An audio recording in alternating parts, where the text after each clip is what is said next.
When they leave this country into another country, They behave differently. why is that? The systems, in fact, forces them to behave like that. So because that's what everybody is doing. So then that goes back to what I said. It's a mass psychology company. People copy what they see. Yeah. Drubika. Phobi DNA dia tweetim ni aye die yi. Say so you adwin mu po you see adwin pi. Say life lesson me di akira. Wankasa wa bra bono besesa.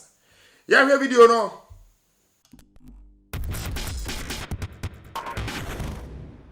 So today I wanted to, first of all, talk to us about some of your challenges that you faced in business.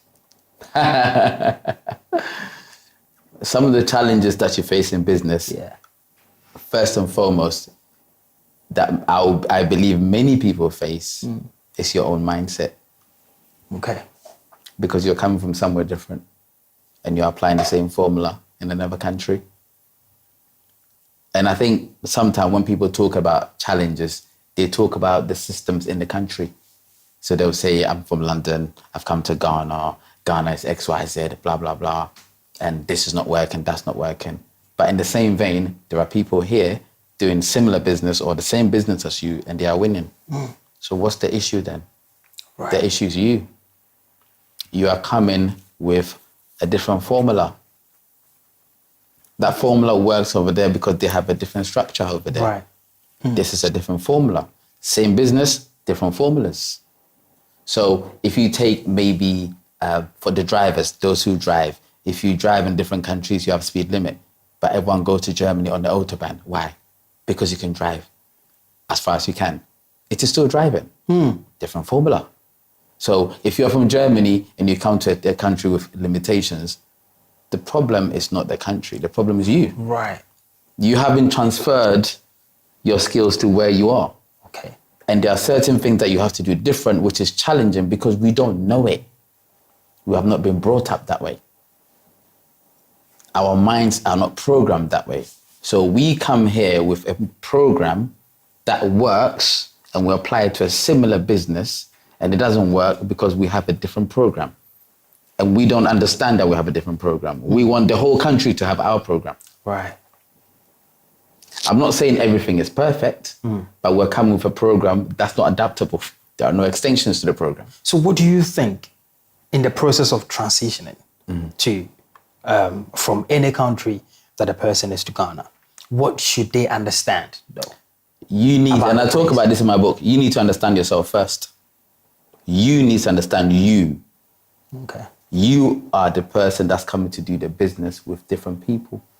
You are the company that's coming to, so I come to your house today and I said, shall I take my shoes off? Right. I didn't say, and I took it off and you said, no, you need it for the cameras and blah, blah, blah. I didn't say, but I'm from London, I don't take my shoes off, this is long. Yeah. That's the programming. Right. Right. That's the programming. I came, I saw what you did. That's what you do here. Maybe if I met you in London, we don't have to do that. But you have a reason for doing that here. I don't understand it. I may not agree with it, but you have a reason for having taken your shoes off. Yes. There must be a formula to that. Yes. So I took my shoes off. And you said, no, you need it. Cool. So the challenges that I have had was about transforming my mind to where I'm at. Understanding why people do things. I don't have to agree with why they do it.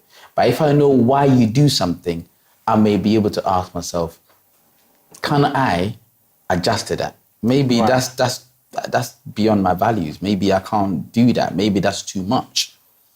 But if I understand that, okay, people do certain things for certain reasons, and I ask myself, what's the value base of that? Is that something I can work with? Is that something that goes against my beliefs? Is that something that goes against my business? Is that something that goes against how I see my vision? If all of those things don't work, then I see. So it's very simple. Right.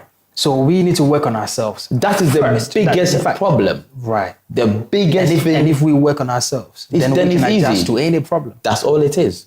It is very, very simple. It's not as big as people make out to be. Oh, I went to Ghana and I saw this and blah, blah, blah. But you went to a place where you have challenges, but you have got people in that country that are doing things that you admire. So how are you going to get to the same level as them if you've got challenges? Because they don't do things the London way. Right. So in a scenario where, since we've been doing business in Ghana, we've probably fired over 15 employees. Oh, yeah. You probably done more. More than that. Right. About 70. Well, there you go. Now, do you still think that you have not gotten to the place where you understand yourself enough to have not sacked them, but then understood why they did what they did? So I understand why I sacked them. Right. But you don't understand them. I do understand them. Okay. Because you went to school in London. Yes. So you did work experience at 16. Yes. The people you're employing have never done that. Okay. So the first time they're getting a job, 23, 24, 25, that's them working in Tesco, Sainsbury's. That's them at 16. So the first mistakes they are making is in your business. Your NRA folder. Okay. Yeah. So the first job they are getting, where they can make those mistakes, where they need to be shaped up, they're not that young. You say that. Very interesting. You see where you finish. Let me land. And I can see, I think I know where you're going. Okay. Because, so for many of them, it's their first job. Yeah. Now you can say, but they've had more jobs. But have they had the job with you as a boss? No, they and haven't. your standards? No. So then my answer is correct there. Especially with London standards. So then my answer is correct. Yes. They haven't had that job. They haven't, yes. So they haven't had the job, they haven't had the experiences, they haven't had the training that you see as standards. So the first time you meet them, even if it's 8, 10, 12 jobs, maybe it's not to your standards. So then that's the first time they've had a job to your standards. So then they're not good enough. Okay. Once you understand the reason why they do what they do, you understand how to manage it. Yeah, that's true. That's all it is. Very, very simple. It's a very simple formula. But you say that, but then the problem is then, the same problems that starts at the lower level, it keeps happening at different levels. Yes. Different levels. All the way to the top leadership. And it will the same process happening. It will do sometimes because the people at the top are not enforcing some of the systems that they have seen or understood. Okay. Because how can I say this?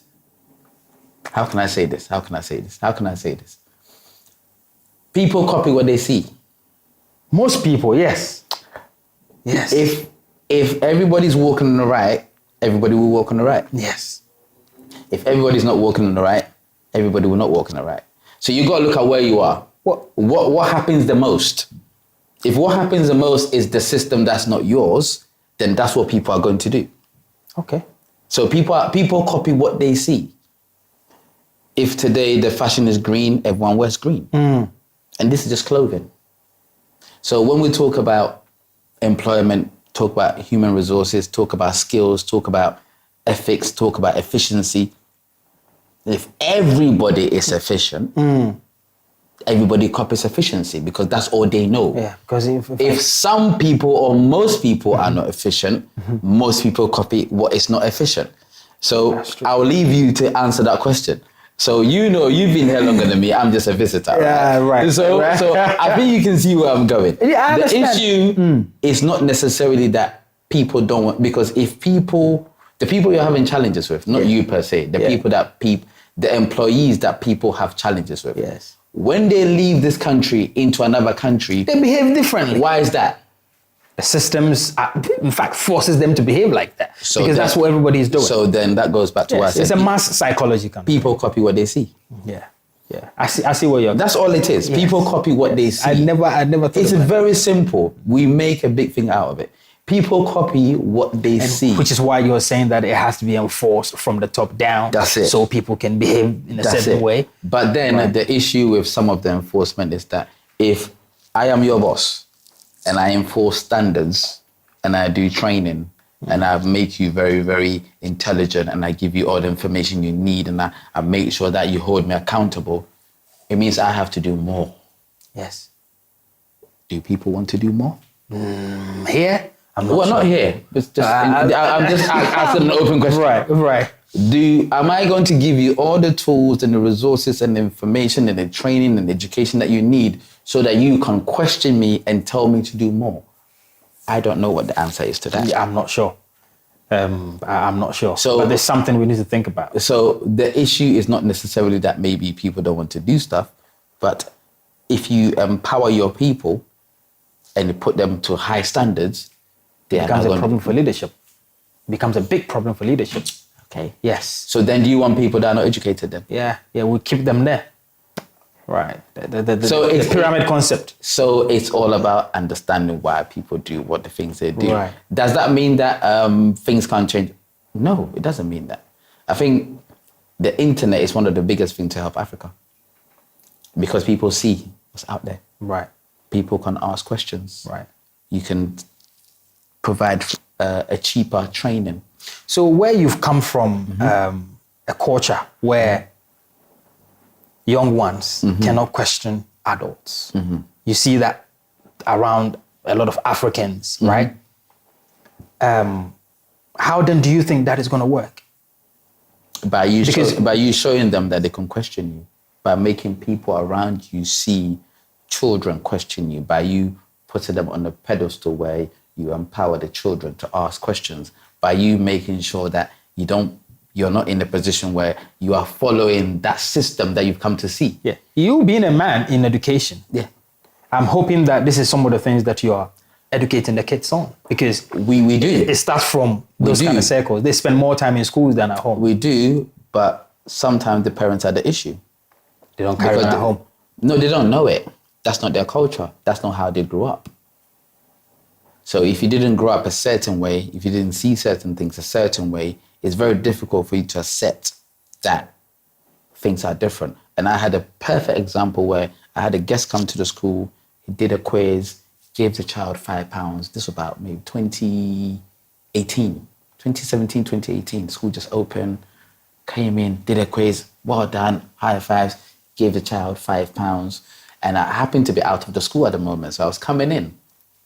And I said, well done, tell your mom that you got £5. And she said, the teacher took it. I said, teacher took it. I said, go and get your money back. Like casually, just go and get your money. She said, no, I can't. And I had to go. Yeah. Where's the money? That's it. Did your child? Yeah. And the teacher said, oh, I didn't want the child to get used to money. Whatever that was, that's fine. But to me, it's about understanding. For me, my biggest learning from that is that the child can't challenge the adult. But I had to make a point Yes. and say to the child, ask for your money back. And that took about 8 minutes. Wow. Because that's not the done thing. Right. I said, you got to ask your money back. I don't want them. You have to ask your money back. You have to go to the office, ask your money back. So some of the things that we take for granted is not the norm. But at the same time, those are some of the things that we enjoy when we come here. Yes. And we have to be very, very honest about that. Some of the things that are not the norm are some of the things we enjoy when we come here. So where do we keep the balance? Do we let it stay the way it is It depends. so on- we can carry on enjoying it? No, you can still... Or should we what- instigate the change that we want? What happens is that to empower people, you have to be very confident in yourself. Right. And many people, Are some not. people, Yep. one person, whatever the ratio is, I don't know.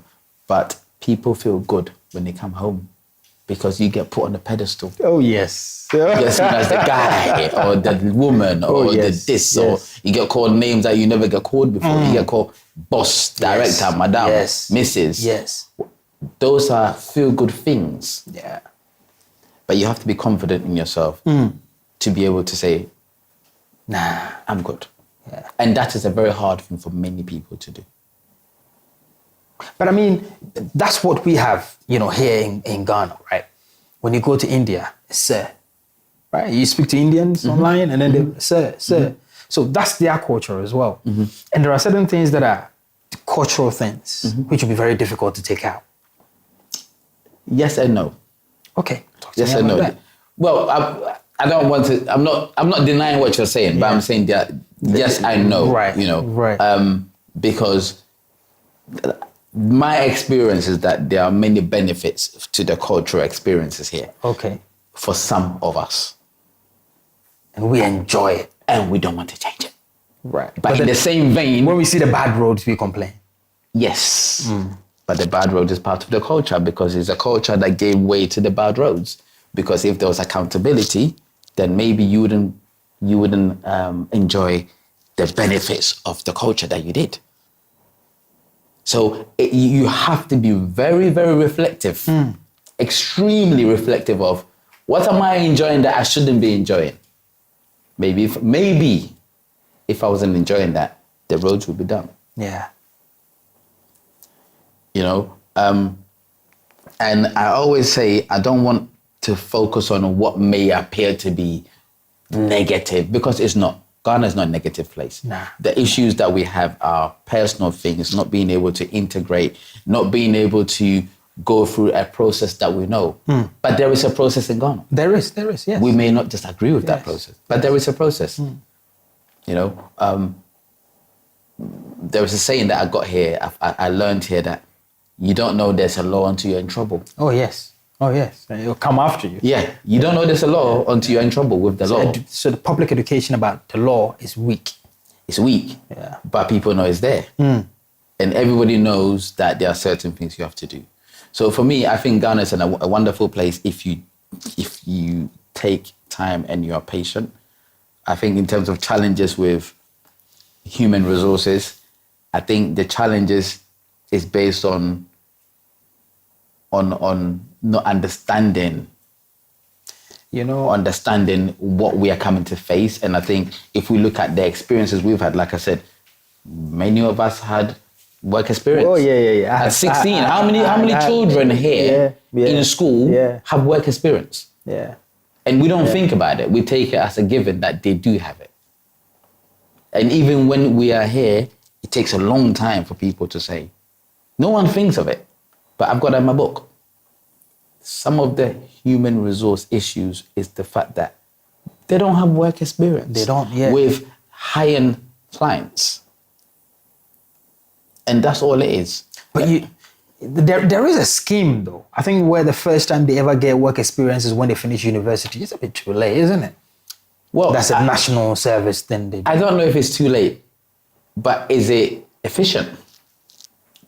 That's what, it could be, your first work experience could be 25, 26, 27. Is it efficient to be able to use that experience to attract foreign investors? So that I don't have to be on the phone at 8 o'clock in the morning, 6:55 in the morning. And also culturally, sometimes I've had a situation where I've been to people with different businesses and they complain that, oh, my staff don't smile at people and they look down and they don't say anything. Confidence. The confidence is not there. I think that's cultural. I don't think it's confidence. You think it's cultural? So if somebody meets an adult, what do? We bow down. Yes. Yes. So, and that's across the board, right? Yeah. So why do we think that same person that understands that this is how you behave with adults is suddenly going to change when they see you at a business and go, hey, hello, how are you? Are you okay? That's not what we do culturally. Yes, but then where did you learn yours from? Because I'm from a different place. So I'm bringing what I believe is good, what I believe is efficient, what I believe customers want. But the same people who are demanding certain things of services are the same people who demand respect.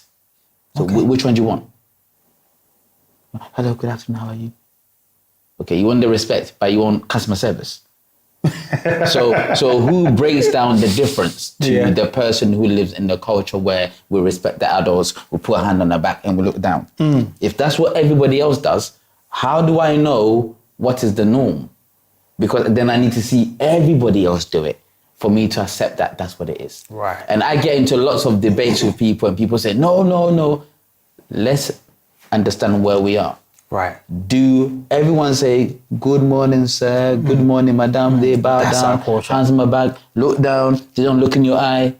But as soon as that same person is outside the business, we expect that they have to just learn to switch. It takes a while to be confident to know that I can do this. And again, do you still think we have cultural problems when it comes to that? And then also maybe the education system is not... I don't think it's a cultural problem. I think... That's just what it is. I think the issue with the culture is that we haven't transitioned to understand that in business you do this. Right. So the culture is not an issue, but it's understanding that, oh, actually, when I'm at work, I can do this. It's allowed. It's allowed. That's not clear. Okay. So people are doing what they know as the norm. Oh, wow, big director is here. Let me say good morning. I suppose say, hey, how are you? Oh, wow, nice shoes. Who are you? Which is nicer. But who am I to talk to you like that? Am I your level? Can you speak to me like that? How dare you even look at my face? So we have certain things that is the older people, the big men, the CEOs. You know, you don't talk to them. You don't say hello to them. Fear and control. Yes, you just keep walking and you say yes, sir. Maybe if they say hi, they give you something. Don't do that. But what we are saying is that we want our staff to engage with them freely. That's what we want. But the culture doesn't say that. Yeah.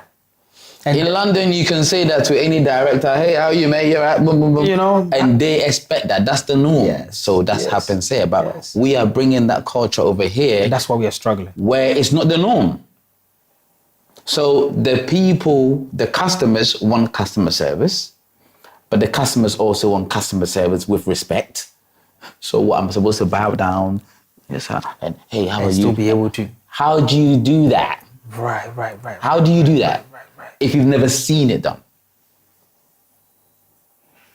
Wow. So the issues are not as big as it is, but it's about understanding that we are trying to merge two cultures together to flow. But if I don't do that in my day-to-day, let me get you right. So what you were saying is that when people transition to Ghana, it should be, let's forget everything we know there. No. Is that what you're saying? Don't forget everything you know there. But don't understand how you blend it here. Right. Don't forget everything, because we are coming from a process-driven place to a culture-driven place. We are process-driven. We don't have relationship with people. People don't speak to their neighbors. That's what people do. Over here, we stop, we speak. Good morning, how are you? Yeah. How are the kids? We communicate. You know, there is a connection here. We don't have that connection there. We are more focused on the process over there. We are more focused on the relationships here and the culture here. And we're trying to merge the two. And it's about, and once you understand both, then you can learn to see how best do you do that. Right. Because some of the things we ask people to do, if the person don't have money, don't give them no medicine.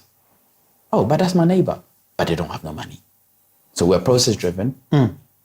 People are family, culture-driven. What do you mean I shouldn't give my neighbor medicine? They will pay at the end of the month. Process-driven, but didn't have no money. We don't see the person. Right. They see the person, just give them. And also, if people understand the economic situation and they are culturally driven and family and friends driven, then they may want to give you some credit and say, we'll give you some time. Because I'm not earning that much money, so I can empathize with the fact that you don't have money. But if you're coming from a place where you don't empathize, there's no empathy. There's none. We are process driven. Person came, they bought medicine, did they pay? No. What's wrong with you? We're not interested in the person's story. Right. We don't want to know what was happening there. The process is they buy medicine. Yep, they pay. Yes. But I'm from a place where, you know, we go to the same church or the same association with the neighbors. I know your kids. Yep. Whereas from our place, it makes no difference. Nah. So it's a clash of systems. I wish I brought my headphones, my untangling process. So it's about trying to understand that we have two different cultures.